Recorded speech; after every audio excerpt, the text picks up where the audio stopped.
All right, let's we'll start the show, Eric. I have no idea what we're doing today, but we're going to be doing it. Same. Okay, here we go. It's time for the show that brings the magic right to your speakers. Ears up! What's up, everybody? EarzUp Podcast. We have a show tonight for you.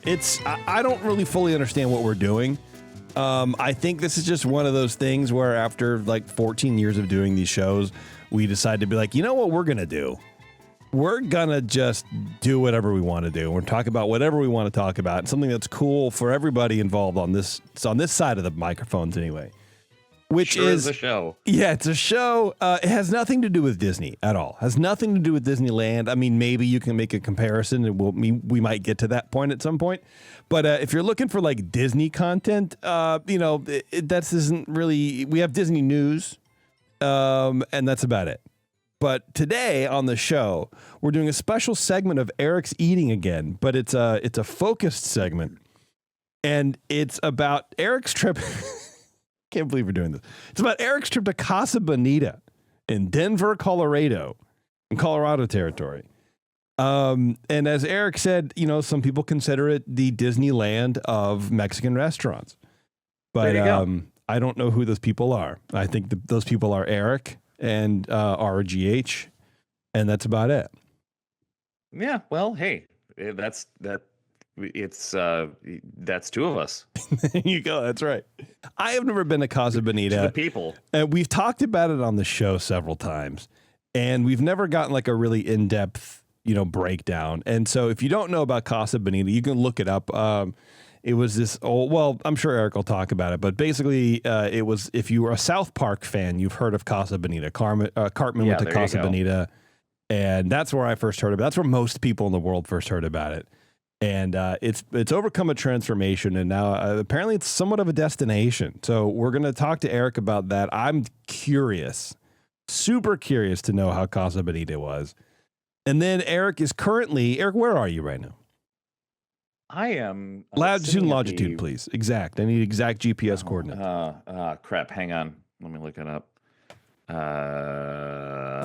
I'm at the Royal Pacific Lowe's Hotel at Universal right now. Hey, what room? I'm kidding. Yeah. Yeah.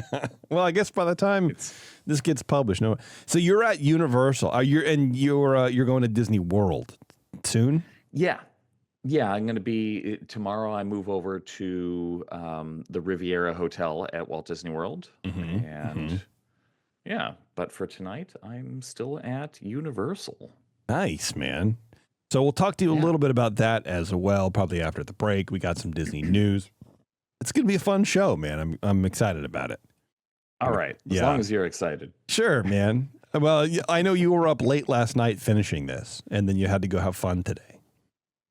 Well, yeah, it was easy to stay up late because it's like 2 hours different time zone from where I woke up the other day. And time zones are weird. Yeah, they really are, man. It's 11 p.m. I'm like, well, I'm wide awake, but I've got to wait a few more hours to do this show. Yeah, Taryn's like, look, you can go ahead and start without me because I know it's late where he is. I'm like, yeah, you're probably right. And then Eric's in the Discord going, now I have a whole different outlook on Jeremy's struggles whenever he's on the show. Like, yeah, Jeremy lives in this time zone. Mm-hmm. Yep. But anyway, before we get to that, if you want to follow in Eric's footsteps and you want to travel all the way over to Florida, you can go to Universal or Disney, but whatever you want to do. Disney World. Oh my God, I swore for a second. Hit up Concierge. Go to concierge.com. They will help you plan your Disney vacation. They are Disney planning experts. They can help you do other stuff too. If you want to go to Universal or if you want to do a bunch of other stuff, they can help you with that as well. But Disney parks are where the bread and butter is at. So hit them up, concierge.com. We are actually using them on our, let me make sure Alice is actually in bed. Yeah, we're gonna be using them on our trip to Disneyland in like a week and a half. So man. Yeah, I'm very excited about that. Well, not really very. I'm a little more excited than I was, I guess. Okay. Yeah, but yeah. Anyway, so we're using them. Jimmy's are my concierge, and I'm gonna put him through his paces when we're there. I'm gonna text that boy every hour, asking him, "Hey, why are the line wait times different in the app than they are on the board?" And hey, how many calories? Look up how many calories are in the Matterhorn macaroon, please, for me, and tell me. And he'll do it because he has to. Yeah. And then can you make it calories per dollar? Yeah. Break it out into that, please, and then divide that by ounces. Thank you. He'll have no choice. He will have zero choices to do it, and I will love that for me. He has to do it. Yeah, he took an oath. He did the concierge oath, man. I love that for him. So anyway, check him out, concierge.com. They'll help you plan your next Disney vacation. They're good people. I'm really excited to use the service. So far, it's been easy. Like I know I don't have to do a single thing leading up to it. I don't have to verify my hotel reservations. I don't have to make sure I got my booking number. I don't have to do any of that. All I had to do was make park reservations. And Jimmy was like, "Look, I can do that for you if you give me your Disney, your My Disney login or whatever." I'm like, "Nah, I'll just do it." It's probably good to get a little bit of practice at it, considering I have a podcast about the whole process, basically. But if I didn't have to, he would just do the whole thing for me. I'm like, "Oh, great. It's perfect, man. Not bad." Yeah. I love having people do stuff for me. It's amazing. It's pretty great. Yeah, I'm excited about it. So anyway, that's going to be fun, man. And Al still doesn't know. We're trying to figure out when to tell her. But so far, we've just been talking to her halfway through the day at Disneyland. Yeah, like, hey, you know where we are? No, we've I think I said before, we've sort of blocked it out as a road trip to LA to see friends for her birthday, to see our friends and like do stuff. Maybe I didn't talk about it. I was like, yeah, we're going to go see some friends. We're going to go see the Natural History Museum there in LA. And we're going to see some dinosaur skeletons. And she's like, oh, yeah, that would be great. So she's pumped. We went and bought walking shoes for our walking trip, quote unquote, around LA. I'm like, we're going to need walking shoes. And she's like, yeah. And she's like, today, she's like, I'm so excited. I can't even help it. I'm already packing crafts and stuff. Like, she's a big craft. Like, dude, this is cute. But yeah, we don't know when to tell her it's like actually going to the park. So I don't know. Stay tuned for that, I guess. The next show, forward to it. That sounds great. The next show we're going to be doing, we're scheduled for while we are on vacation, and so we're not going to be here. There's only going to be one show next month, but the show that it's going to be is, I think, on the 20th, and it's going to be just a full recap, a full breakdown. Again, you guys know me. It's not like then we went on this ride, and it took 45 minutes. Then we decided to go get a burger, and the burger wasn't too good. It was a little dry, but that's my fault for not getting cheese on it. But I went to go try to, I'm not heads up, and my clue was jackhammer, and it took me 15 minutes to figure it out. Yeah, and then people were looking at me. It was so I'm not going to be doing that. But I'm very curious to see how the park has changed, how the flow has changed, the whole experience of going to the park, not only just me, but with my family and with a 7-year-old. Like, that's going to be wild. We've done a couple shows on traveling to Disneyland with a kid Alice's age. We've never done it. That's our own child, right? So it'll be a good time. It'll be a good show, and I'm looking forward to to breaking that down. That'll be fun. Awesome. Yeah, absolutely. All right. Well, also, she's 7. She's going to be 7. She'll be 7 on the 11th of March, everybody. So mark your calendars. That's crazy. Yeah, we'll be back before her actual birthday, but yeah, she'll be 7. Oh, okay. Yeah, that's crazy, right? Wow. Yeah. I mean, obviously it's crazier for you than me, a person who has never met her, but yeah.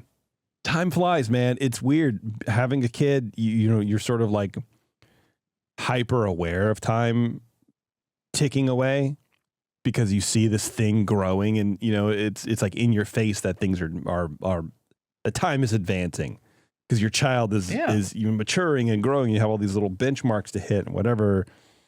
I don't know. It's odd. Yeah, it's different than yourself, where you're like, I'm already old. It's fine. Yeah, it's fine. Yeah, it's just I'm just waiting to get planted, man. That's all. That's all I'm doing. But one thing I did. Well, it wasn't really for the trip, but I got my first. Let me make sure. Yeah, my first official Disney themed tattoo the other day. Oh man. Yeah, it hurt. It's on my thigh. I'll show you in a second. It hurt. Unlike, I mean, so I have 3 other tattoos, but they're all on my arms, and like that hurts, but it is more like a scraping, where like you took like a bunch of hot thorns and like just rubbed them real fast across your skin. Yeah. This hurt, like wincing, sweating. I was clammy and sweating. My heart rate was going like crazy. My leg was twitching. I was almost going to tell him, I'd stop, please, just no more. Oh, wow. It hurt. Inside thigh or outside thigh? Top of my leg. Here, I'll show you. Here it is. Ready? Okay. You let me know if you know what this is from. I'm sure you do.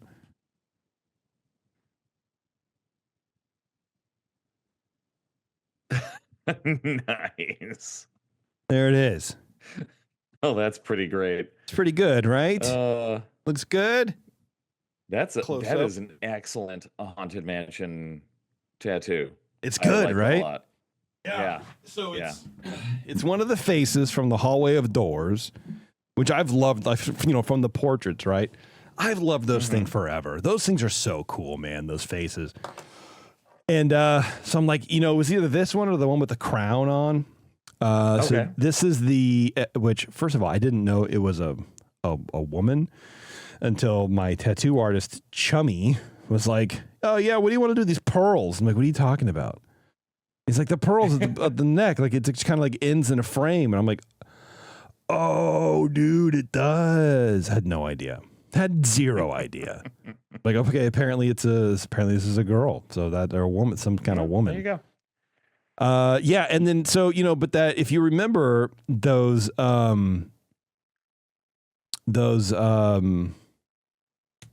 like the portraits are sort of like they're ghost pictures, right? For lack of a better term, right? Here, I'm looking for a picture right now. It was like Granny Ghoul, maybe, or something. It's hard to see. Oh yeah, there you go. Yeah, it's hard to see. It's a little blown out, but I mean, you get the point where it's like black and white kind of thing or whatever. And so he put on a little bit of color there too, so it looks maybe kind of zombie like. Which I think is fine. I mean, because otherwise, if you have a white tattoo, it's going to fade in about a minute. Yeah, that's a lot of shading. I get it. I've got a tattoo on my calf that had a lot of line work, a lot of shading, and after a while, I'm like, just stop digging at my leg. Stop stabbing my leg, please. Because and he's like the outline. The line part, the outline will be the worst because it's a smaller needle and it's pinchy. And I'm like, pinchy I can handle, but it's not pinchy like on the surface of your skin, like, oh, I'm pinching you, I'm gonna get you. It's like deep tissue pinching. It's not okay. So then you do that. So then you're raw and you're bleeding and you're whatever.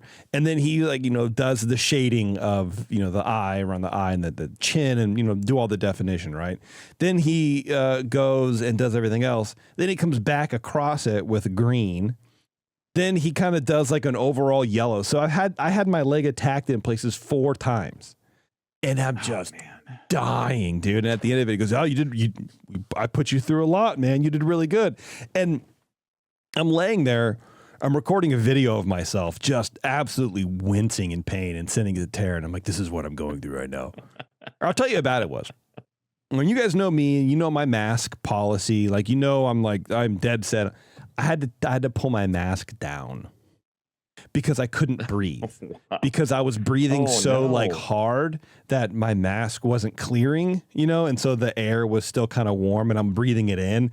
So when you're breathing warm air and you're already sweaty and you're clammy and like your heart rate's elevated, your adrenaline's going, I already thought I was gonna I kind of got a little woozy, like, whoa, here we go, you know? It gets so claustrophobic. Yeah. Yeah. And so I had to like lay down. It was on the table, and so I had to pull my mask down a bunch of times because I'm like, I'm not gonna make it. I'm gonna pass out just from the pain and the stress of whatever. But oh, I lost what I was gonna say. Anyway, it hurt. It hurt, man. The end. Oh, that's what I was gonna say. So I'm like laying there in between like attacks on my body, and I made the comparison of getting a tattoo is kind of like having a kid, where it sucks to go through, but once you're done, it looks cool. And then you forget all the pain you went through and you go, yeah, I'll have another one. That's fine. I'll do that again. Oh, yeah. I would totally do it. Because already I'm like standing there and he's done. He's like, hey, what do you think? And I'm looking in the mirror and I'm going, well, my knee, right there, my other leg, like driving home planning on, well, you know what? What's the next one? Yeah, exactly. Oh, man. So, I don't know. And I might make like one leg, like a Disney leg. I don't know. Because I got some ideas for some cool stuff, but. Anyway, that's my Disney tattoo story. And I wanted to make sure, I'm like, dude, please tell me that this will be healed and I can wear shorts to my trip. And he's like, yeah, it'll be close, but you should be fine. Okay. Yeah. So we'll see. Well, that's good. Yeah. I don't know that most women would appreciate comparing a tattoo to a child, but well, I get I didn't mean premise. I didn't mean childbirth. I meant raising a child, okay. like couples having a child. Yeah. From the dad's perspective too. And because that's what you always hear about. Like, well, that's why they make them cute. So you forget all the bull crap that you have to go through about, the late nights, the not sleeping, the not feeding, the crying when you can't soothe them, and all that stuff you have to go through, all that pain. They're cute at the end of the day, and they make you feel good. And you're like, oh, I want another one. That's fine. That's something. Yeah. Anyway, it didn't work on me though. All right, Eric, let's talk Casa Bonita, baby. Let's go. What's Eric? Oh, hold on a second.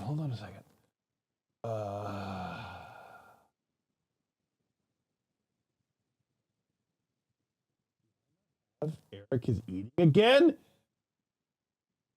I don't have your music, Eric. Oh no. Oh yeah, I do. Here we go.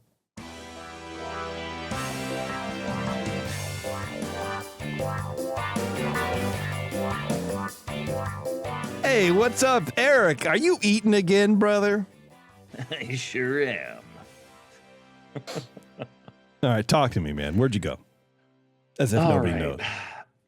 Oh, Casa Bonita. It's not in downtown Disney. It's not in Disney Springs or any of the other Disney places where you could eat things. But you know what? It sure is an interesting place to eat.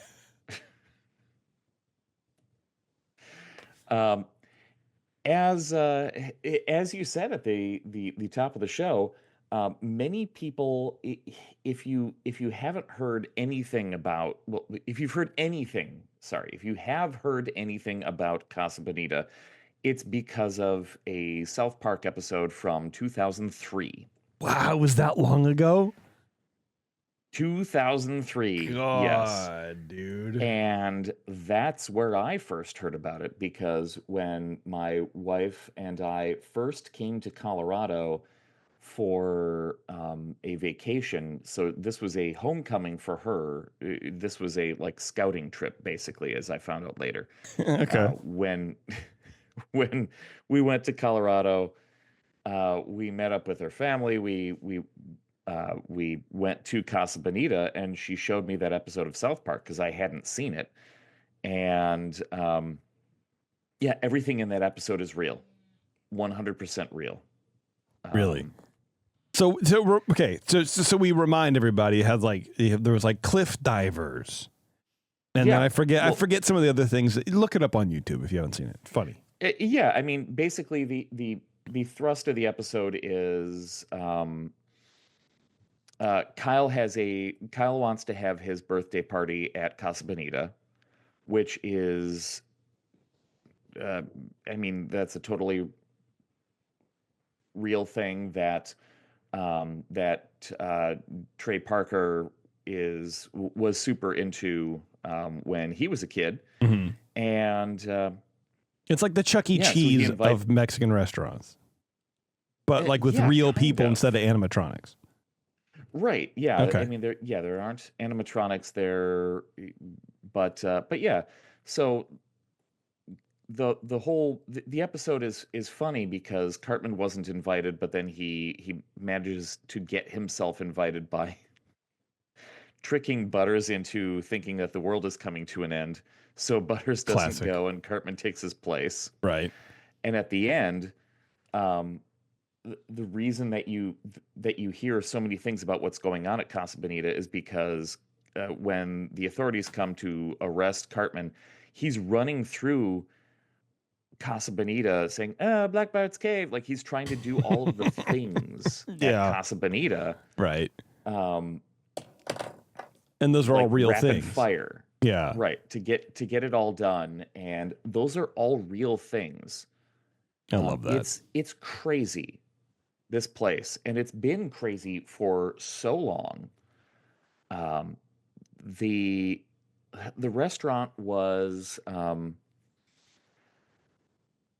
this particular location opened up in 1974. Jeez, dude. There are other locations that opened up earlier in Oklahoma, Arkansas, and Texas Oh, wow. as early as 1968. I didn't know that. I didn't know it was So- a chain. That's cool. Yeah, it was a chain created by a man named Bill Waugh. This was just a chain of Mexican restaurants, but this is the crown jewel of that chain, and it's the only one that still exists. Nice. All of the others closed at some point. This location is 52,000 square feet. Ooh, that's big. Huge. Yeah. Yeah. At one point, it was the largest restaurant in the world. No way. Wow. Really? In the world. Yes. It was a Largest Mexican restaurant in the world. Okay. All right. Well, I mean, you know what? That's less impressive, but still very impressive. Yeah, Yeah. it's enormous. And I mean, it was basically built in the ruins of a department store. So Joslin's department store was a department store chain in the Denver area that had been around since the 1800s. This particular building was built in 1957. So the building was made in 1957. The restaurant came to be in 1974. So it's already an older building. But Yeah. they turned an entire department store into a restaurant. That's so cool. I think that's really neat. I wonder how much that renovation cost. You know what I mean? Like you use the pants floor or whatever. We're gonna just make that a kitchen. Right. Oh gosh. But yeah, speaking of kitchens, when the building was initially when the restaurant initially opened, and for many years, that kitchen wasn't a very good kitchen. Okay. Pretty much everything was steamed. No. Oh God. What? Somehow that sounds All- very 70s though. 60s maybe. Oh yeah. Very Yeah, bland. Yeah. all of the food was steamed for many decades. Oh, like how? And I don't even know what steamed Mexican food. Steamed Mexican make food. this make sense. Yeah, dude. I can't. and it had a reputation for being of poor quality. Okay. Even when Shocking. I first went. Yeah. The first time that I went, it wasn't great, but then it got progressively worse over the years. Oh It man. was something where, to get into the building, you had to order food. Okay. Like the line to get into the building took you past the food area where you had to order something, and you took your tray of food to your table, and the drinks were okay, but like the whole point of getting in necessitated ordering this terrible food that you might not eat. Okay, so you had to go through. It's like a food court, like maybe like Rancho, where you go up and you order your food, and then you take it and you go find some place to eat, and then you can kind of explore afterwards. Yeah, All yeah, right. exactly. And that's part of it is the exploration after you eat or don't eat. Yeah. Because your server would bring you drinks. Your server would bring you sopapillas. Okay. And for those who don't know what a sopapilla is, consider a beignet, but instead of powdered sugar, honey, like Okay. Very Middle Eastern. granulated sugar and honey. Okay. So it's just a chunk of fried dough, a square of fried dough, and that was one of those things that was kind of like universally accepted. Oh yeah, the sopapillas are amazing. It's just dessert, but you could have unlimited sopapillas. You had a little flag that you would raise on your table, God, dude, that's crazy. and they'd just bring you more. I guess it's hard. I mean, there's some food that you just can't screw up. And it sounds like fried dough with honey is just sort of like universally known. You know, it's like I said, very Middle Eastern, very Greek, you know. Right. So I'm sure every culture has a fried dough with honey dish somewhere. Oh yeah, yeah. And even if you look up sopapillas, like there's so many different, like South American and Central American versions of, like, every region has this fried dough that they call sopapillas. Nice. And you know, here they're perfect little pillows of delightful sugar and flour. So yeah, everybody liked those. Everybody liked the drinks. The food, not so much. And yeah, it continued this way until the pandemic started and the restaurant closed down. And during that time, the company that owned it at the time essentially went bankrupt. And the future of the restaurant was in question. Enter Trey Parker and Matt Stone,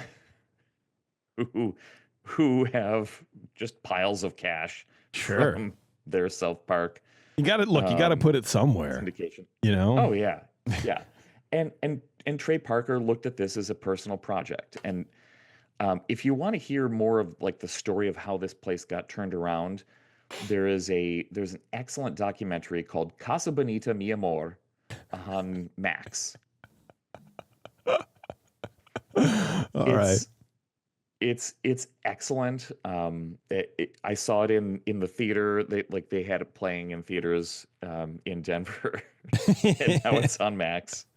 That's funny. But it's very touching, and you can kind of see that Trey's the one who's like, I've got to do this, and Matt's like, okay, I guess I can also do this. I feel like that's their relationship anyway, though. You know.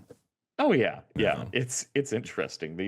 These two guys that have been like doing stuff together for so long, and now they've got just cash.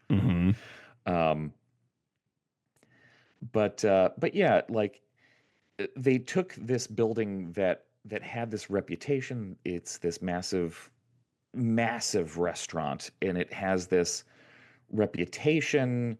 It's got this reputation for food that might not be good, and for entertainment that is probably good. And they took it on as a giant project. Yeah, because they wanted to turn it around because they had they actually really loved it. It was a very nostalgic thing for them because they grew up in Colorado and right. Yeah, exactly. And that was the main idea. They just wanted to resurrect this thing. I mean, in 2015, the building was named a state landmark. So all right. If you look at pictures of it, the like exterior, sure, it's part of a giant strip mall. Okay. It's a box. It's a department store. But in front, Bill Wall constructed this pink um, tower in the front. Okay. And that's part of that's part of what makes it so striking. It's along Colfax Avenue in the middle of like nowhere. It's not a good neighborhood. It's No. not a bad neighborhood, but it's just it's there. And on top of the building is a statue of the last Aztec emperor. um All right. it's crazy. It's absolutely a crazy thing to have in the middle of Lakewood. Technically, it's Lakewood, Colorado. Okay. Yeah, it does seem like this person was just trying to throw culture points together to have a restaurant about it. Right. You know what I mean? It's like, what does the Aztec emperor have to do with sopapillas? Right. And as it turns out, he created something that is so enduring and so beloved by the people of Colorado that they made it a historical landmark. And when it went bankrupt, when they went bankrupt, Trey and Matt bought the place for $3 million. Okay. That's a chunk of change, man. But also, I don't know. I feel like that's a heavier cultural responsibility, I think, you want to talk about heavy. Yeah. They put in $40 million to renovate the building. 40 $40 to renovate million. Dude. Oh, those guys. You gotta watch the documentary to get the full details, but basically they had to gut the entire place. I mean, this is a building that, like you mentioned, there are cliff divers, there's water, there are waterfalls, there are water features in this place. So there's water half the damage. half the building is rotting because of water. Okay, all right. The ventilation system was practically destroyed by pigeon crap. And so I imagine it smelled very musty in there. Oh, it was super musty. That's gross, dude. So the cliff divers diving off of a fake waterfall into a pool. Mm-hmm. One of the ways they could leave the pool was a like underwater cavern where they would swim. They'd swim through a tunnel and emerge into a room that basically had exposed electrical elements. Yes. Awesome. I love this. So they could have died. There's so much of this place that I mean, yes, it was massive and there's so many different rooms and each room has a different theme and it looks like a Mexican village on the inside of the building, but it was all crumbling. Wow. This place was falling apart. And to their credit, Parker and Stone realized they're never going to make their money back on this. They knew it was a losing proposition, but they did it anyway. Damn. Yeah, they did it anyway. Love and it was worth it to them to preserve this place. And it's completely worth it. I mean, in so many people's opinion, not just mine, it's gorgeous now. Yeah. Okay. So they renovated it and reopened, and you went recently. The first time, was this your first time going? No, I've been several times. Okay. So they've turned it into a destination, not a chore. Yeah. Yeah. Okay. And what was interesting during the soft open for like a year, if you were on their mailing list, you could get offered a spot to come in. And so for the first year, you basically had to wait. I think I waited about 9 months before I got an offer. Wow. To come in and make reservations. and that was the early phase. Now that it's open, they put out reservations about a month or two in advance, Mm-hmm. and you have to log in and get your reservations. If it's like it's got kind of calmed down since then, but Sure. since it initially opened, like if it's a weeknight, you could probably get a reservation anytime. Like a Mhm. Wednesday, right now, I could probably log in and get a reservation for a Wednesday or something. Yeah. But if you want to get a weekend, you've got to get a reservation months in advance.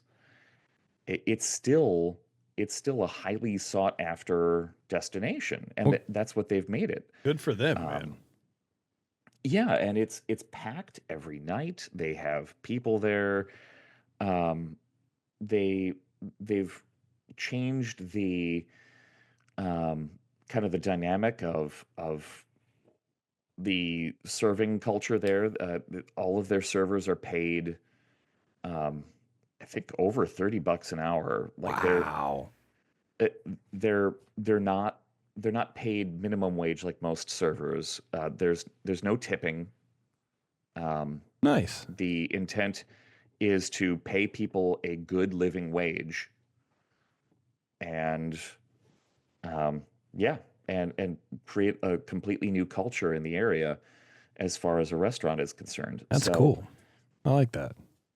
yeah, it's great. And they hired an executive chef, Chef Dana Rodriguez, who has done a bunch of other Mexican menus and restaurants around the area, and she completely redid the menu. So as far as food is concerned, it's still not amazing food. It's not like the highest quality food, but it's Sure. good. Yeah. I haven't had a meal that like disagreed with my digestive system in the Well, that's times that good. I've been there. It's no Right. Taco Bell. Yeah. That's what you look Right. for. You know what I mean? Yeah. All right. Well, that's good. So when you went, what did you get? What are you eating on when you go to Casa Bonita, Let's see. my friend? So I have had, we've been there a couple times. I think the last time I went, did I have enchiladas the last time? I'm generally a chili relleno guy. So Really? that's the first meal that I had there. You're the one that eats chili rellenos. Okay. Got it. Yeah, that's Alright. me. Yeah. All right. Um, but yeah, I mean, they've got, it's not a huge menu.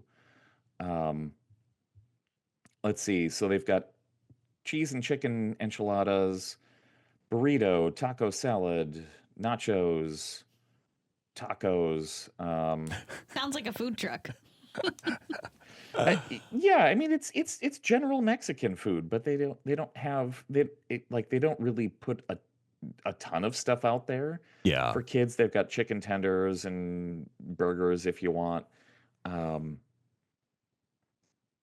Well, yeah, with a But yeah, menu like that, it's you're never going to make your 40 million back.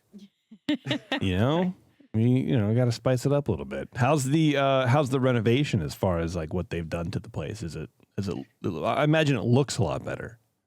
it looks better, and ultimately it's very similar to the way it was before. I think it has to They be. didn't Yeah. they didn't change a whole lot. Like they recreated the waterfall, so there are still cliff divers. Mm-hmm. So every 15 minutes, there's a cliff diving presentation, and this is a multi-story building. So, like, if you're eating near the cliff divers, you're upstairs, Okay. so you can watch them.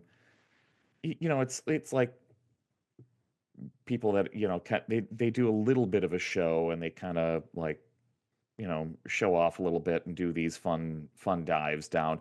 They'll climb back up the cliff Mm-hmm. and then dive again. Okay. Um, That's fun. yeah, it's fun. They don't do a huge show like they used to have, like a Western show that they would do around there, and they'd Oh, like wow. Yeah, right. knock a cowboy off the cliff into the water and that sort That's of thing. fun. Yeah, right It's sort now of like they primed for a stunt show, I feel like. yeah, yeah, exactly. But yeah, these days they just do the cliff diving, and it's fun. They just do this whole thing, and they climb back up and they dive off again, and there you go. That's cool. It You can also go downstairs where the base of the waterfall is, and you can watch them dive in from there. Uh, that whole area is pretty much the way it was before. They just recreated it without the live wires. Yeah, it's, Jeez. I guess you got to be safe. That's I fine. guess, yeah. Man Bear Pig wanders around. No way. Really? Yes. Like in a Yes. suit and whatever? Oh yeah. Oh my God. Because they dude. used to have a gorilla that would wander around and was Yeah, they- sometimes part of the shows. Made a man bear Because pig. Hell why yeah. not? But they replaced him with Man Bear Pig, I love that. That's so good. which dude. is great. I high-fived Man Bear Pig the last time we were there. Nice. Do they have cool merch? They've got amazing merch. No Yes. way. That's cool, dude. Yeah, Brandy and I got Christmas sweaters Oh, really? this year for Christmas. all right. Well, whoever goes next, let me know, and I'm going to go on their website and look at their merch, and you're going to buy me something. All right. But yeah, they've I'll got give you money candles, for it, of they've course. got. Oh, okay. Yeah. They've got a lot of shirts and stuff. Like they're big on the merch right now. And yeah, they've got like hot sauce that you can buy and candles and stuff. Candles? It's pretty great. The hell do the Hot candles sauce and smell like? candles. Yeah. That was not what I was expecting you sopapillas. to say. What the candles smell like? Sopapillas? They've got a cinnamon sopapilla candle, and they've got a Mexican chocolate candle. Well, see that now you're talking. This sounds like an aisle at a Home Goods. It's like hey, we have pickled popcorn and tumor extractors in the same area. Let's go.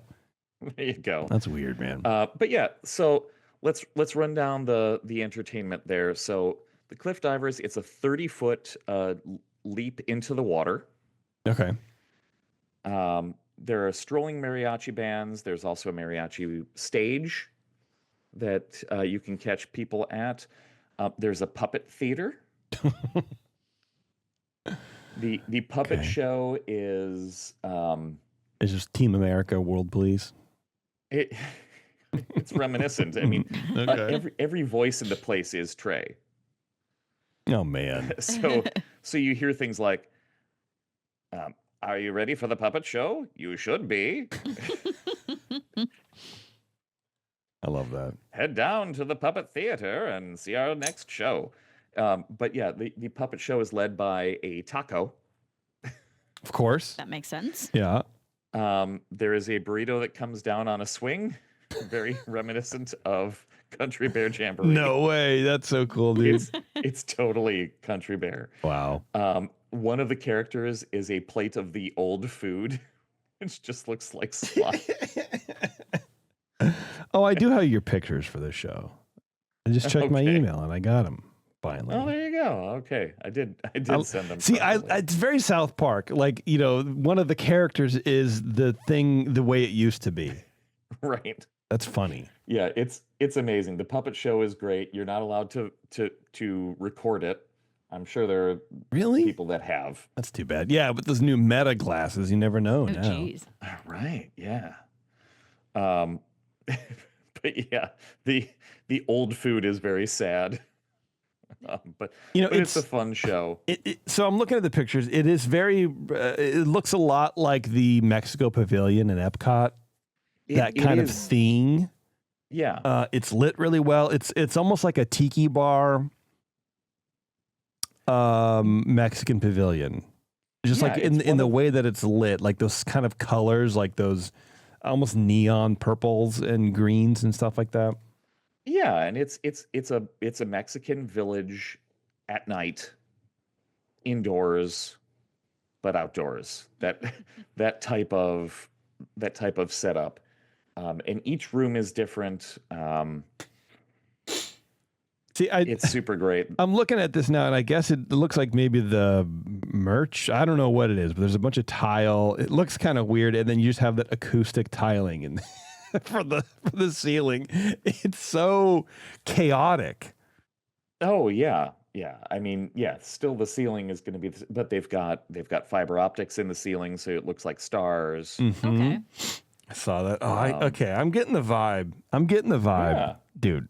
Yeah, I would go yeah. to this place in a second. It's very much the Epcot Mexico Pavilion. Nice, dude. If you're familiar with that, but yeah, they've got caricature artists, face painters. They've got Really? a full arcade Oh with man. skee ball and a shooting gallery. How They long? have a root beer bar. What? A root Wow. beer bar. So like next to the shooting gallery, there's a saloon, and it's a root beer bar, and they've got multiple flavors of root beer. That's cool. How long does somebody stay there for dinner? So it's Not long enough or interesting. too long. Oh, you can spend hours there, and we have like the if you go there for a meal, they're turning you over quickly. Like they Okay. want you out of your table the moment you're done eating. Mm. But most people will stay there for a couple hours after their meal, Wow. Just to like poke wandering. around. Yeah, wandering around, looking at stuff, going to the arcade, um, visiting. There's a special table that was Cartman's table from the episode of South No Park. way, dude. That's so So there's a cool. statue of Cartman Nice. at a table, Oh like a god. little photo op. Like I said, you can meet Man Bear Pig. There's a magic show, Sorcero the Magician, which is it's great. There's this little theater, and Sorcero does this show that's like set to 70s music. There's no talking. It's just this person who Oh nice. dances around in like a bodysuit and has like a mask on, and they do fun magic tricks. It's Cool. That's awesome, man. it's great. You can get your Old West sepia toned pictures at the jail. Perfect. Of course. And then, so they still have sopapillas. You can still raise your flag for unlimited fried dough. And then there's Black Bart's Cave, which is another thing that's referenced in the South Park episode, where it's basically a walk through haunted cave. Ooh. Okay. So they've got, ghost effects and sound effects, and when you get to the center, it's a pirate's treasure trove, which includes an Evel Knievel lunchbox. All right. Well, it sounds yeah, fun, Eric. The whole thing, it is just fun. It's great. And there's a bar there. If you're an adult and you want to get some, a mezcal drink or a margarita, you can get that Ooh. there. But All right. so it's not just root beer that you can drink. No, But, no, of course not. right. But yeah, it's so interesting to go there now, because later on in the evening you can tell it's a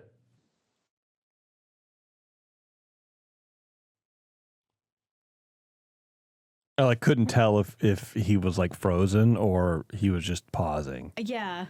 You're Actually, frozen too now. So are you. Uh-oh. Oh no. I have internet. Yeah, I got the internet magician too. at Hey, hold on. Hold on. At the end of we the all we all froze. uh-oh. Yeah. For a while. My internet Crap. connection is unstable. Yeah, mine too. Oh no. That's weird. Let me turn off the music in the other room. I've been having internet issues like Yeah, it kicked me off. kind of all day. Oh man. Internet's dumb right now. Oh, because I'm on downstairs. Why am I on downstairs? I don't know. You should be plugged in. I had you plugged in, but you're not plugged in anymore. Let me close this. All right. What were you saying? You were saying something. I forget. Oh yeah. I mean in the evenings, the last time we went, it was pretty late, and there were it was kind of a hipster crowd,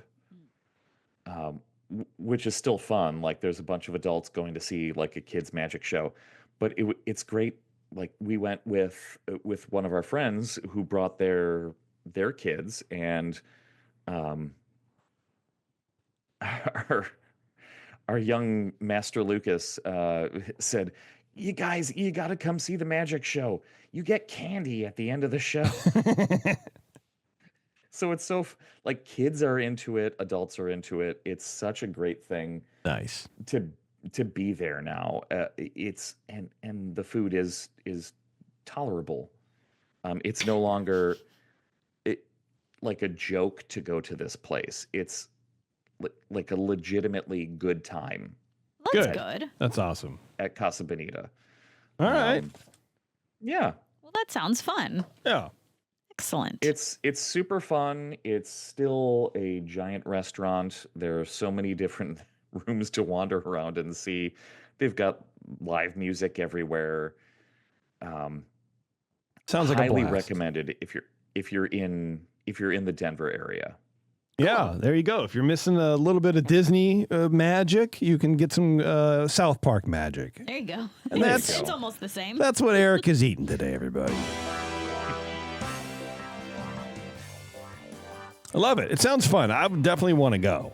Look, I would have gone when it was crappy, and I wish the few times I'd been to Denver, I wish I knew about this place beforehand.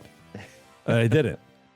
I forgot about it, I guess, is what it is. Better than Falling Rock. What? I liked Falling Rock. That's the one that had the Yeah, Falling upstairs. Rock was good. Yeah, I like Falling. Their food was good. They had a great beer selection. Chris was a nice dude. Frazzled. Yeah. Many a times I've wasted my trip to the airport there.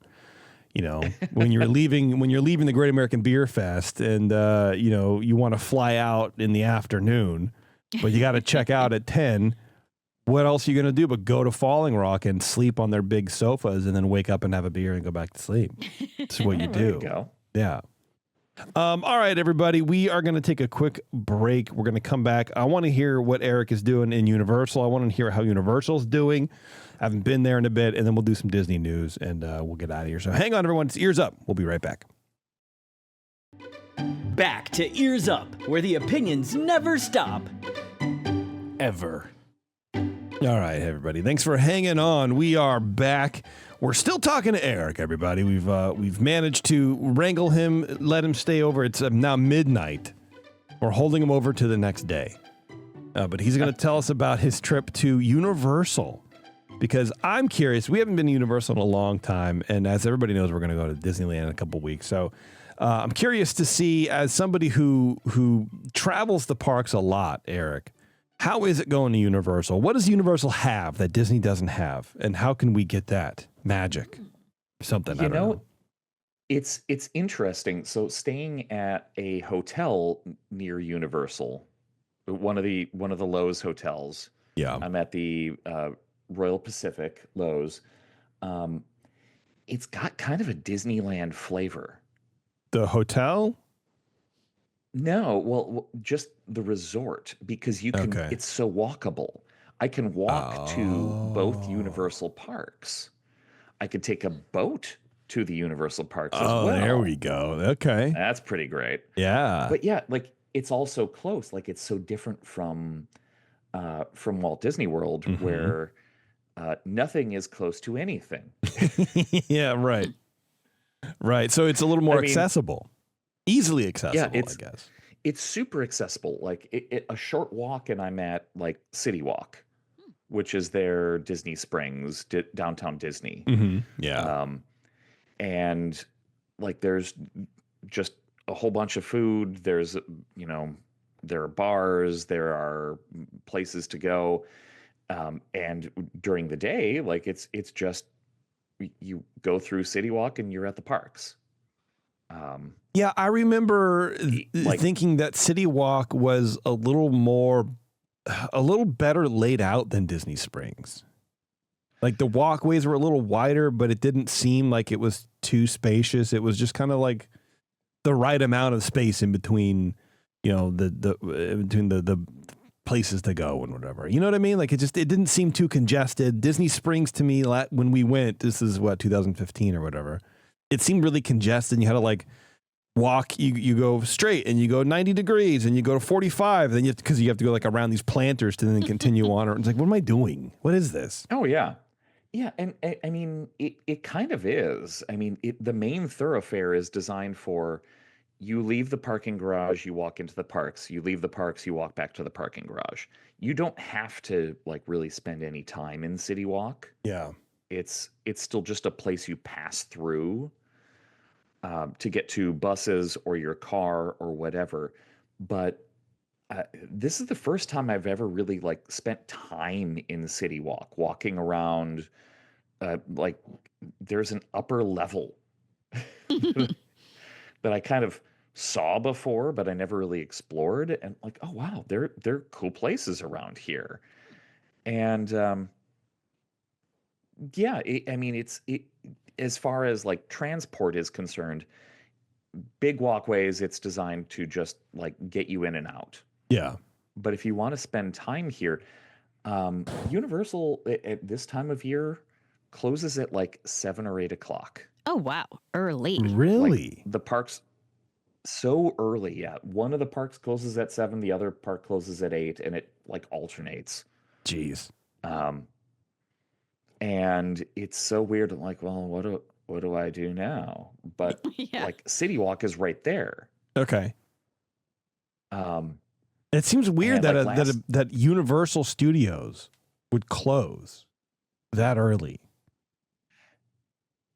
Yeah, and I mean, this time of year, it seems like so I was talking with the bartender at the hotel bar here, which is a great little sushi place, and he was like, yeah, well, this time of year, a lot of like companies will rent out the park in the evenings, or Yeah, okay. Wow. like I think we should do that. there- We'll do that as Ears Up. there you go. Yeah. Yeah, get the ears up, Jet. Take Hell it yeah. out here. Yeah. But yeah, they're like high school groups. Like it'll be, like yesterday there was some sort of like performing arts group that was a bunch of high schools doing something, and you could tell they had Islands of Adventure locked down for the evening, so Okay. they kicked everybody out at like 7. And you could tell because it was like crazy busy with teens everywhere. I'm like, okay, I got to get out of here. I can't even I'm get done. into the Harry Potter area. Classically teen free. Right. Yeah. But yeah, and CityWalk kind of leans into this sort of thing. Like right now it's Mardi Gras season here, and they've got that going through March. But I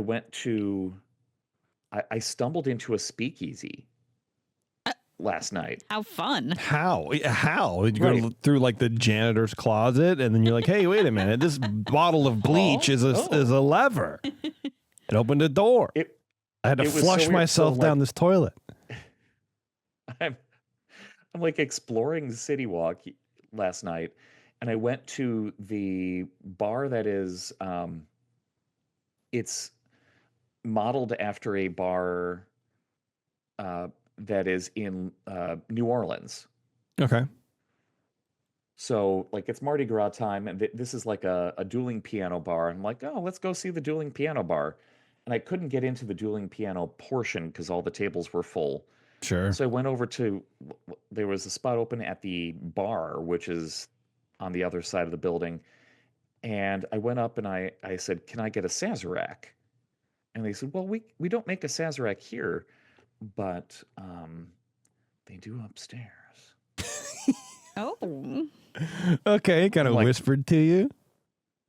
Right. And I said, what's upstairs? The restrooms are upstairs. Like, they make a Sazerac in the restroom?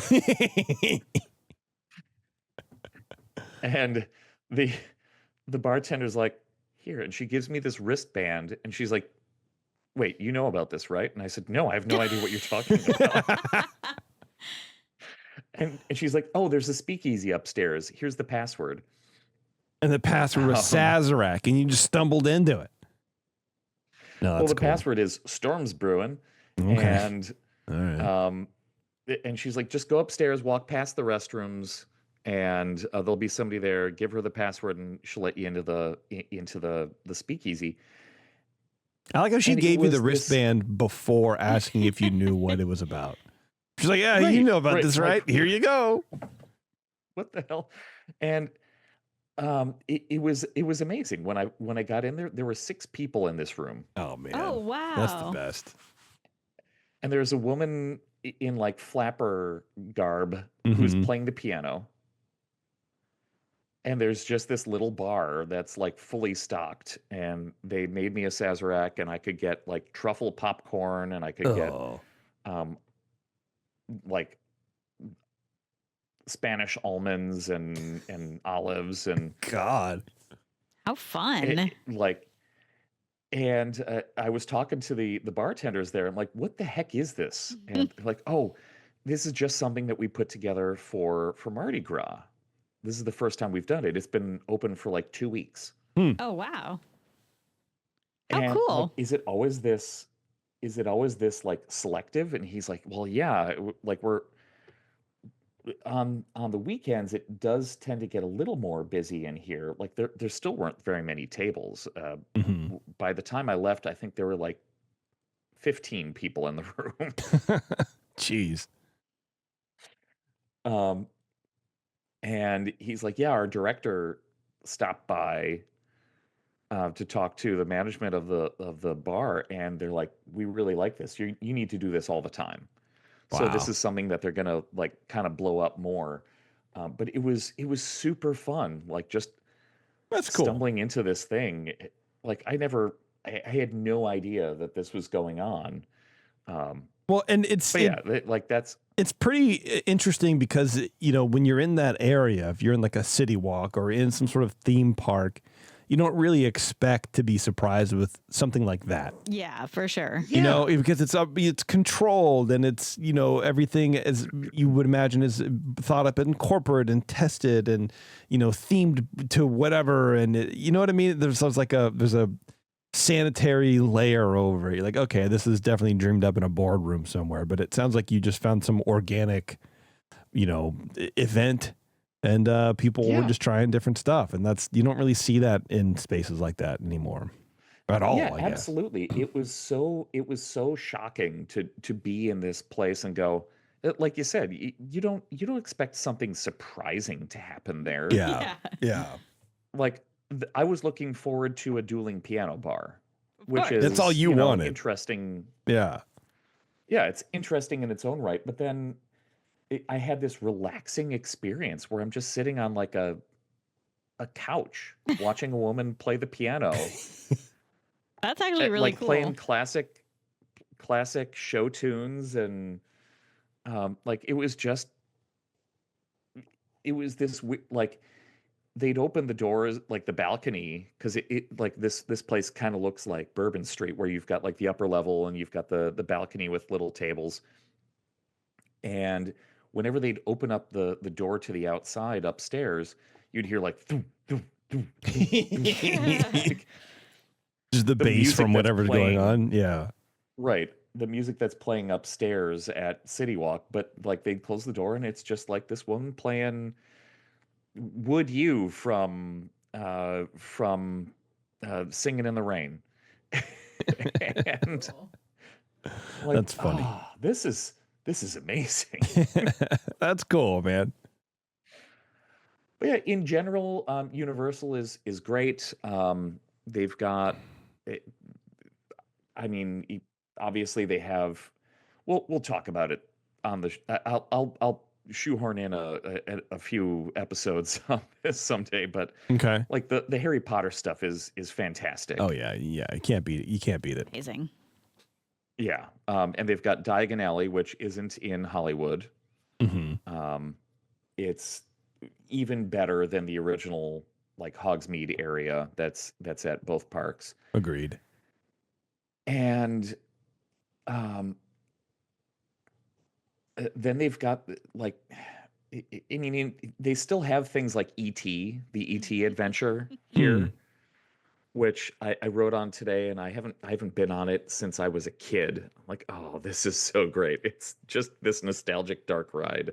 Man. And then they've got the VelociCoaster, which is a roller coaster that I like so much that I have literally dreamt about it. Really? Wow. That's so cool, man. I have had dreams about this roller coaster ever since I went on it 6 months ago. You and I I've have been on different it dreams. twice. Yeah. We have different dreams. I had a dream last night where I saw a bunch of rats in a movie, and I rewound it and called in Taryn to show her. That was a That's dream. your dream? That was a dream I had last night. Yeah. Hey, Darren, look at these rats. Yeah, basically. That's exactly what it was. That's just like what So happens weird. in real life, though. Yeah. Dreams come true, man. What can I say? For Eric, too, I guess. Yeah. I guess, yeah, it's a real thing. This roller coaster, we got to do, like, I want to do a whole thing on the roller coaster. Like, there's a portion where you've got they call it the top hat, Okay. where so the roller coaster has a whole bunch of inversions and like normal roller coaster stuff, but the top hat is like one of these newer things in roller coasters. And you kind of go way up, you can see the entire park, and you drop 140 feet at an 80-degree angle. That's like that's going in. Almost. It feels like it. It's not quite that bad, but Yeah. it's incredible. This ride does things to your body where you're like, I don't know what just happened, but I love it. Oh, man. There's a barrel roll over water. Oh, man. You feel like you're going to get your Jeez. head dunked in the lake. Sounds fun to me, man. Let's do it. I'm interested to see how Man. Alice reacts to roller coasters. I'm going to try to get her on a roller coaster when we're at the park, and you know, Disneyland has such little roller coasters. Well, and Cars Ride will be a good first one. I don't think she'll do it. I don't think she'll get on Cars Ride. Oh, I absolutely do think she will. Oh, really? All right. All right. I mean, yeah. I first of all, I don't want to wait for 12 hours to get on that ride, though. Get ready to wait. We're going to be waiting for everything. Big Thunder is a good early roller coaster, I think. I think it's going to be shut down, though, while we're there. Yeah. Oh, it's down? Oh, Yeah. It's Yeah. down that's for that's a while. unfortunate. Well, Eric, sounds fun, man. Sounds like Universal's still kicking. I like that for them. Yeah. And I mean, I'm staying 2 nights here at this hotel. This is night 2. I spent all day at the parks today. Yeah, it's fun. That's kind of enough. Sure. Like yeah. I have a ticket for tomorrow. I'm probably going to pop in the morning, but then we're going to do like the concierge crew are here. Oh, nice. This is a concierge trip. So we're going to do some hotel tours and stuff, but I'll still hit the parks for a little bit. Cool. Brian's in town. Oh. He says he's in the same time zone as me. You going to meet up with Brian? I'm going to meet up with Brian. I haven't met Brian before. Nice, in man. person. It's going to be awesome. Hell yeah. Give him a kiss on the forehead for me, please. Oh, I'll do that. Yeah. Get ready, Brian. Get ready, Brian. All right. Well, that's great, Eric. Good job. Thank you. That was it, right? Just Yeah, stepped sure. on you. Okay, great. March in the past, present, and future with all the news that's fit to cover. It's the Ears Up Disney News. No, Brian, you don't have a say in that at all. Well, yes. I mean, I guess Get ready. you should. Yeah, consensual kiss on the forehead, please. Yeah, I suppose. Yeah, That is important. that is important. I do have a lot of news, but I don't know if I want to go through it all because it just, I don't know. It's already late. It's kind of weird. Real fast, there's a Marc Jacobs and Disney cross, mashup or whatever. Oh, they do this sometimes. It looks cute. It's good. So check it out. That's all I got to say. Is it just Disney, That was or the is it story. like certain characters? It's like, or? Mickey Mouse, and there's like, Okay. comics and stuff. It's funky. It's cute. It's, high fashion, man. What are you going to do, I man? love both of those things. Swimsuits, t-shirts, shorts, and more in a contemporary Mickey Mouse print. Interesting. So there you go. I guess it's focusing on Mickey Mouse only. Yeah, because they did Alice in Wonderland before. That's the wallet I have. Oh, yeah, that's but right. it did break. And That it's broke. Unfixable. Yeah. That's very sad. Yeah. Let's see. That we don't need to hear about. What is this? I don't know. I'm not going to read that. That's stupid too. Great story. Yeah, I know, right? I like how this is going. Well, that's why we edit. That's true. And by we. Okay, this I thought was an interesting story. After nearly 60 years of being a Disneyland staple, the iconic It's a Small World ride is getting a new set of lyrics for a new generation of park visitors. And this is from Variety. And Variety doesn't, they capitalize the I in it, and it's not. It's literally lowercase, but that's okay. Yeah, that bugs me. Disney Parks announced on its blog today that the updated lyrics will premiere at Disneyland in time for the park's 70th anniversary. The verse was written by late composer Richard M. Sherman before he died last May at age 95. The new lyrics were first unveiled in the short film The Last Verse last November, with the verse reading, "Mother Earth unites us in heart and mind, and the love we give makes us humankind. Through our vast, wondrous land, when we stand hand in hand, it's a small world after all." He could have done better. I'm just going to say that right now. It's fine. As part of Disneyland's anniversary, the short film The Last Verse will play daily at the Main Street Cinema Theater. The park will also unveil a Walt Disney audio animatronic figure before it becomes a part of the Great Moments with Mr. Lincoln show rotation. Sherman and his brother wrote the original It's a Small World song in 1964. Anyway. So there you go. At some point, there's going to be new lyrics at the end of It's a Small World. And at first Okay. I read that and I was like, why are they doing this? This is, I don't know. It was weird. And then you read the story. It's like, okay, well, he wrote it and it's like, he wanted to do it. So I'm kind of like, sweet. yeah, I'm like, okay, it's fine. It's fine. It's fine. I'm neutral about it. I don't really care. Well, that song, like, if you've ever gotten stuck on that ride for any amount of time, that song is terrible. It's not terrible in short stints, but like if you get blocked up by the boats and you're waiting, like it goes on and on. So you know what? Adding another lyric, that's fine with me. At least it gives you something more to There you go. think about. Yeah. Yes, it gives you something more to think about. Yeah. Which is all you can really Do you say. really listen to the words? What? Yeah. I mean, because they Other than "It's a Small World." they like get stuck in your brain. It kind of does, man. I could tell you every word to that song, but I'm not going to. Well, no, I'm going to sing it instead. Na, na, na, na, na, na. Okay, this is interesting. This headline reads, "Disney infuriates customers even more with controversial new surge pricing strategy." Have you heard about this, Eric? Do you know about this? I don't.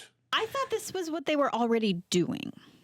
I know, right? Disney theme park ticket prices in the U.S. will jump as demand arises under controversial new dynamic pricing plan. The move, which experts say will be rolled out in the next few months, mirrors airline pricing, where fares increase as more tickets sell. Currently, entry to Walt Disney World in Orlando and Disneyland near L.A. is priced based on preset peak and off-peak dates. Under the expected plan, already rolled out at Disneyland Paris, ticket prices at the U.S. parks will fluctuate in real time based on demand. Okay, so that's a change That's up. a bit It's not different. just Yeah. like we expect more people on a Saturday, so it costs more. What's confusing about this is it doesn't seem to go hand in hand with the reservation process. Because if it's... In order to get tickets, you also have to get reservations. So, like, you have to plan ahead. So, it just... There's something about it that feels off. That feels like that would have made more sense before reservations. Yeah, I think I know what you're saying, because you have to pre-buy your tickets to get a reservation to even get into the park. So it's not like you're going to the park and then buying a ticket at the Right. kiosk. So what is this? What's the point of the real time thing? What's the point of it? I don't know. Unless they're really still trying to get local people out of the parks. But I don't really think they're trying to do that anymore. Yeah, that seems Ryan is saying in the chat that Disney World doesn't have reservations anymore. So it's just Disneyland. Yeah, I mean, well, Disney World doesn't have reservations for regular tickets. If you're an AP, you still have to reserve. Got it. Let's see. Could be rolled out. This could be introduced by the end of March, says some researcher. I don't know. Disney fan Jasmine Guevara, who lives in LA and regularly visits Disneyland in nearby Anaheim, says, "Does Disney have no shame? No. It has jacked up prices time and again in the past few years. This will just be another way to squeeze even more money out of me and my family." Well, guess what, Jasmine? You don't have to go. You don't have to pay. Knott's Berry Farm is right there. You can do literally anything else in the world. Like you don't have to go. Greenfield, let's see, whatever. Knott's is pretty great. I like Knott's. I want to go. We'll be going in there. I don't know if we'll have time. Have you never been to Knott's? I mean, once when I was like a little guy. That's about it, man. Okay. Yeah. Okay, this is an interesting one. Elizabeth Warren asks Department of Justice to investigate Disney deal to buy Fubo, which is like a football streaming service. Yeah. And first of all, she needs to keep her nose at it. Like, stop it. Just don't you have anything better to do?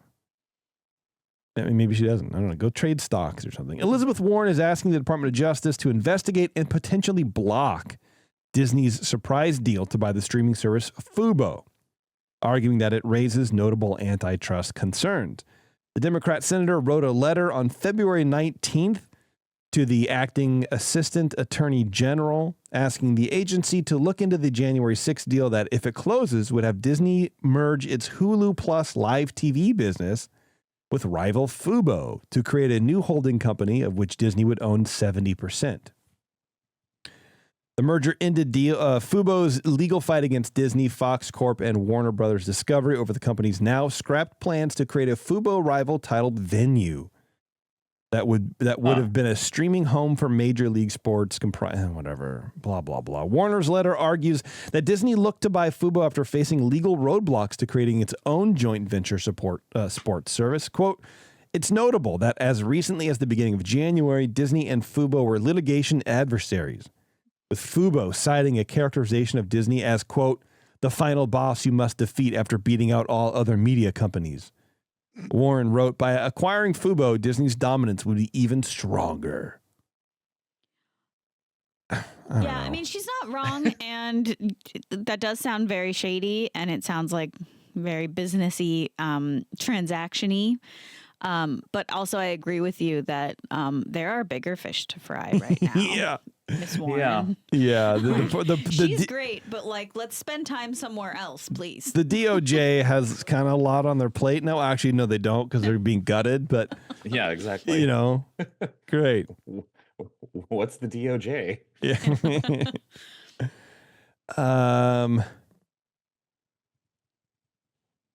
Warren views the deal as an attempt by Disney to effectively corner the streaming sports marketplace. Quote, "This proposed acquisition raises significant concerns under antitrust law, would give Disney increased market power and incentives to increase cost for viewers. I urge DOJ not to be fooled by Disney's attempt to purchase its way around antitrust law." I mean, you know what? She is right, I suppose. They're just going to be doing what they did with Hulu and Fox and everything anyway. Like, it's just, I don't know. Yeah, I don't know. They found another way to get what they wanted, it sounds like. And it's just not, it's not the best way to do it, but they found a loophole, let's call it. Well, yeah, we'll see. I don't know. I think it'd be weird. I could see this administration blocking Disney just because. Well, Disney's billionaires. Why would they block them? I mean, because they're liberal, woke mind virus people. When they need to be. Yeah. Not always. Not always, but this is relevant for our trip. Then we'll go. We'll let Erik go to sleep. But considering this is like not really a Disney show, right now. We're not really focused on Disney things. Here are 14 places in LA that every Disney lover must visit at least once. So it has nothing to do with the parks necessarily. I don't know. We'll get all 14 because, whatever. Okay, there's Walt's Barn. We all know that at carolwood.com. You can go to the website and check that out. That's where Disney's trains are. Walk in Walt's footsteps at the original Disney Brothers studio location, which is 4651 Kingswell Avenue in Los Angeles. That could be, interesting to go drive by. These pastries at the original Martino's Bakery were once a Disney studio staple. Okay. Let's read about it.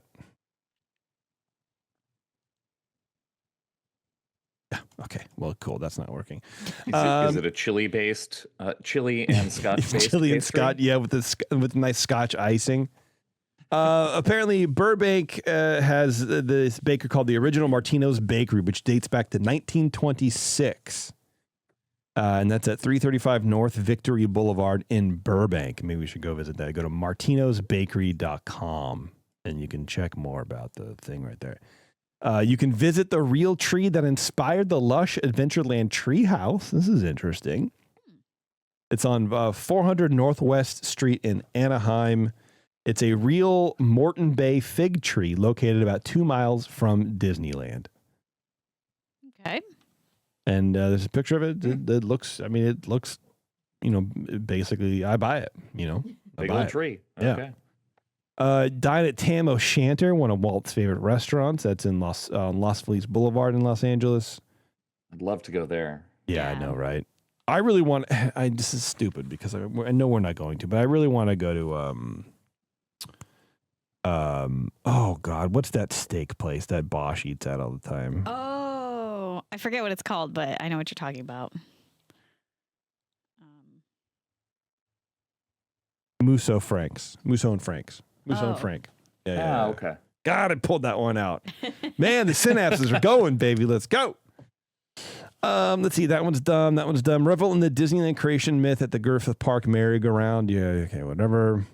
Yeah, that hellscape where Walt wanted to said, I need a place where I can actually enjoy spending time with my family. Yeah, right. Yeah.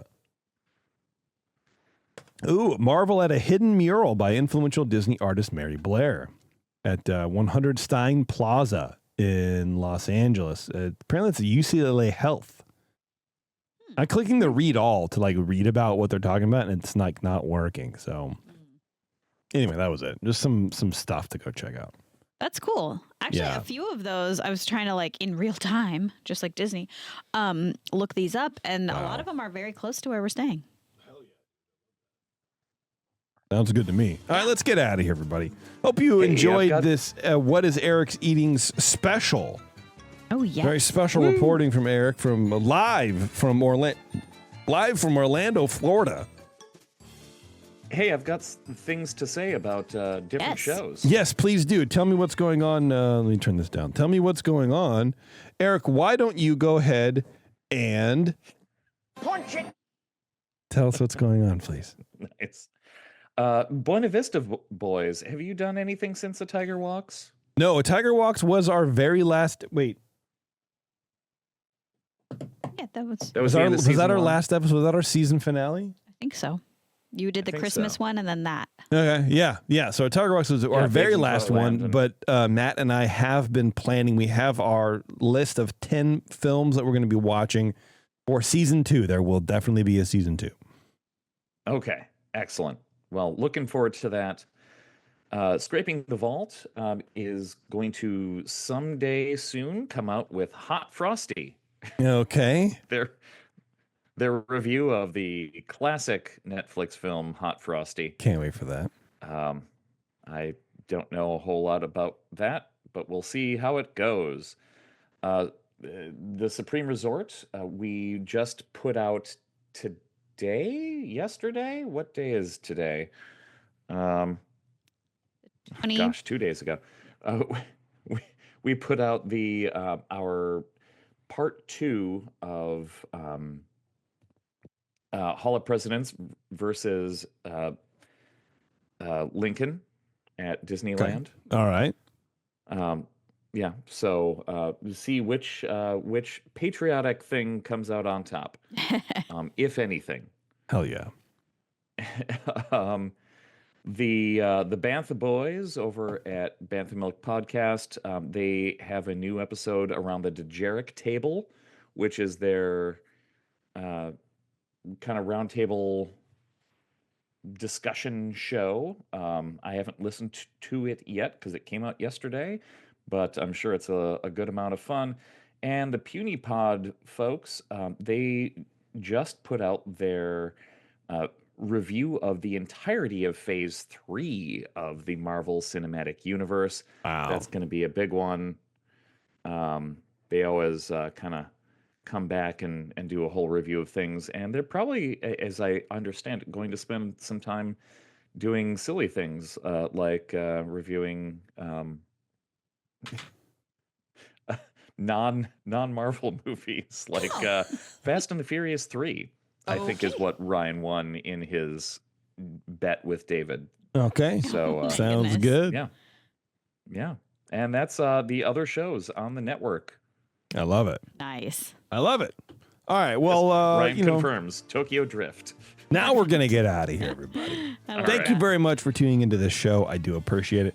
Like I said, I think we are skipping out on our first show for March, but then when we come back, we're going to be talking about our trip to Disneyland, which in case you don't know, we haven't been since 2019.